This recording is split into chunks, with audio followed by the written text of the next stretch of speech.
Hello everyone, तुमच्या सर्वांचे आस्वाद रेसिपीजमध्ये मी अमृता पुन्हा एकदा मनापासून स्वागत करते। आज खूप सुंदर अशी पालकची सुकी भाजी कशी बनवायची हे आपण बघतोय।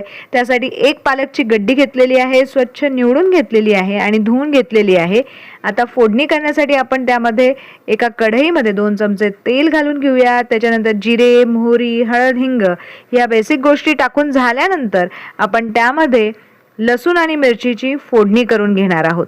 तर लसूण आणि मिरची यामध्ये मिरच्या तुमच्या आवडीनुसार कमी जास्त करायच्या आहेत, लसूण भरपूर घालायचा आहे आणि त्याच्यानंतर एक कांदा आपण बारीक कट करून यामध्ये ॲड करायचा आहे आणि सर्व साहित्य आहे छान मिक्स करून घेऊयात। कांदा शिजण्यासाठी आपण थोडंसं मीठ घालून घेऊयात, परत एकदा हलवून घेऊयात आणि त्याच्यानंतर आपण ह्याला एक वाफ आणून देणार आहोत।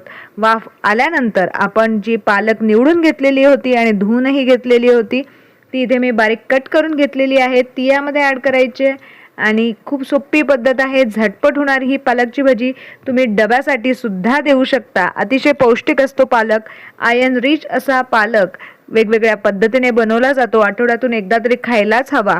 पूर्ण डिटेल रेसिपी माझ्या चॅनलवरती आहे, जरूर बघा। आता आपण हे सर्व साहित्य मिक्स करून झाल्यानंतर यामध्ये चवीनुसार मीठ आणि त्याच्यानंतर 2 मोठे चमचे आपण दाण्याचं कूट ॲड करणार आहोत आणि त्याच्यानंतर सर्व साहित्य मिक्स करून घेऊयात। एक वाफ आल्यानंतर ही भाजी आपली तयार असेल, त्यामुळे झटपट होते। 5 मिनिटात होणारी ही पालकची भाजी तुम्हाला जर आवडली असेल तर आस्वाद रेसिपीला जरूर लाईक करा, शेअर करा आणि सबस्क्राईब केलं नसेल तर जरूर सबस्क्राईब करा। खूप सुंदर दिसते। Thank you for watching.